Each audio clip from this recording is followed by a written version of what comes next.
प्रिय विद्यार्थियों, आज हम गणित विषय में महत्तम समापवर्तक या जिसको इंग्लिश में HCF हाईएस्ट कॉमन फैक्टर भी कहते हैं पर आधारित सवाल कई बार परीक्षा में पूछे जाते हैं कि किसी दी गई संख्याओं का महत्तम समापवर्तक ज्ञात कीजिए।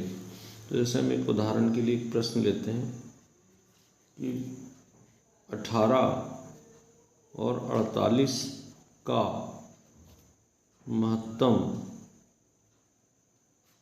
समापवर्तक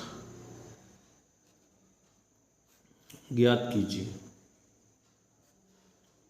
और इसको हम अभाज्य गुणनखंड विधि से ज्ञात करेंगे। अभाज्य गुणनखंड विधि मतलब जो गुणनखंड हम इसके ज्ञात करेंगे वो सभी अभाज्य संख्याएं होगी। अभाज्य और भाज्य संख्याएं क्या होती है इसके बारे में हम पहले बता चुके हैं।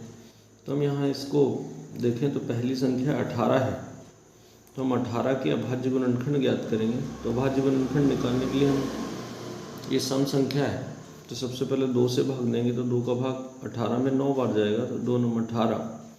अब 9 विषम संख्या तो इसमें 2 का भाग नहीं जाएगा। विभाज्यता के नियम के आधार पर हम देखें तो यहाँ 3 का भाग जाएगा, तो 3 कम 3 दिया 9 और 3 का 3 में भाग 1 बार जाएगा। तो अर्थात 18 के जो गुणनखंड है अभाज्य गुणनखंड क्या है 2 गुणित 3 गुणित 3, ये इसके गुणनखंड हो गया भाज्य गुणनखंड। इसी प्रकार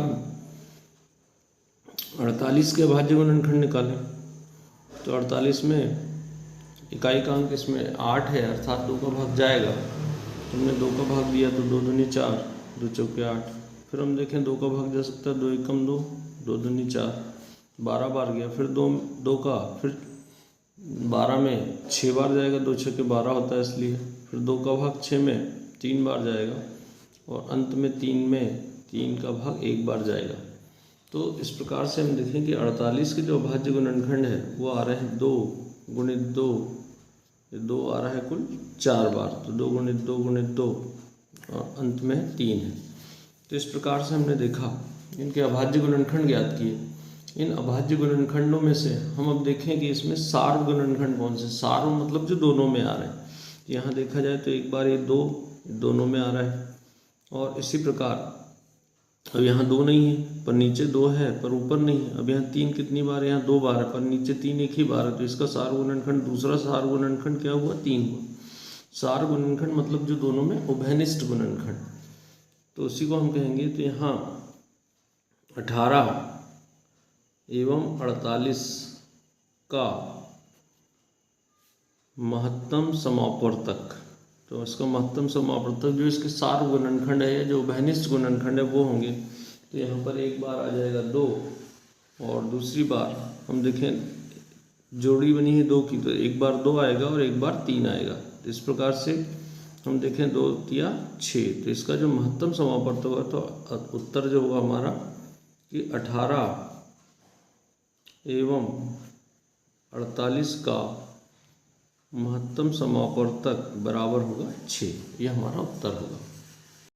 इसी प्रकार 2 से अधिक संख्या होगी तो भी हम इस प्रकार से इनका महत्तम समापवर्तक ज्ञात कर सकते हैं। अब हम देखेंगे जो अगला महत्वपूर्ण बिंदु है वो लघुत्तम समापवर्तक। तो लघुत्तम समापवर्तक बहुत सारे सवालों में हमको हल करते समय, भिन्नों को जोड़ते समय, घटाते समय लघुत्तम समापवर्तक की ज़रूरत पड़ती है। तो कोई भी 2 संख्याओं का लघुत्तम समापवर्तक हम कैसे ज्ञात करते हैं, तो इसके लिए उदाहरण के द्वारा हम एक प्रश्न देखें। यदि हमको 40 एवं 45 का लघुत्तम समापवर्तक ज्ञात कीजिए। अब यहाँ संख्या 2 के बजाय 3 भी ले सकते हैं, 4 भी ले सकते हैं, जितनी संख्या है उनका सबका एक साथ हम निकाल सकते हैं। तो यहाँ पर हम देखें कि 40 और 45 का हमको लघुत्तम समापवर्तक निकालना, तो हम लिखेंगे 40 और 45, ये दोनों संख्याओं को हमने एक साथ लिख दिया। इसके बाद हम देखेंगे कि यहाँ पर 40 जो है एक सम संख्या है, तो अर्थात इसमें सबसे छोटी जो अभाज्य संख्या 2 है, तो पहले 2 का भाग देंगे तो 40 में कितनी बार जाएगा 20 बार जाएगा। 45 में 2 का पूरा भाग नहीं जाएगा, तो अर्थात 45 जैसा है वैसे ही हम नोट करेंगे या लिखेंगे। फिर हम देखें 2 का फिर से भाग जा सकता है, 20 में 10 बार जा सकता है, 45 में नहीं जाएगा तो हम उसको वैसे ही लिखेंगे। जब तक 2 का भाग जाएगा तब तक हम इस प्रकार से भाग देते रहेंगे। तो हम जैसे 2 का भाग दिया हमने तो 10 में जाएगा 5 बार, 45 फिर वैसे ही रहेगा। अब हम देखें यहाँ पर 2 का भाग नहीं जा सकता, तो हम देखेंगे कि 3 का 2 से अगली जो अभाज्य उससे बड़ी अभाज्य संख्या 3 है, तो 3 का अगर जा सकता है तो 3 का 45 में जा सकता है, तो हम 3 का भाग देंगे तो ये 5 वैसे ही रहेगा, और 45 में अगर हम 3 का भाग देते हैं तो ये 3 एकम 3 बचेगा, एक और 5 3 बचे 15, अर्थात 15 बार गया, तो यहाँ पे 15 आ जाएगा। फिर हम देखेंगे कि 15 में 3 का भी भाग जा सकता है, फिर ये पुनः 3 5 15 और ये 5 जैसा वैसे ही लिखा रहेगा। अब हम देखेंगे दोनों में 5 आ गया, तो हम दोनों में यहाँ भाग देंगे 5 का, तो यहाँ पर 1 और ये भी 1 हो जाएगा। अंत में जब 1 आ जाता है तब हम देखेंगे कि अब जो 40 एवं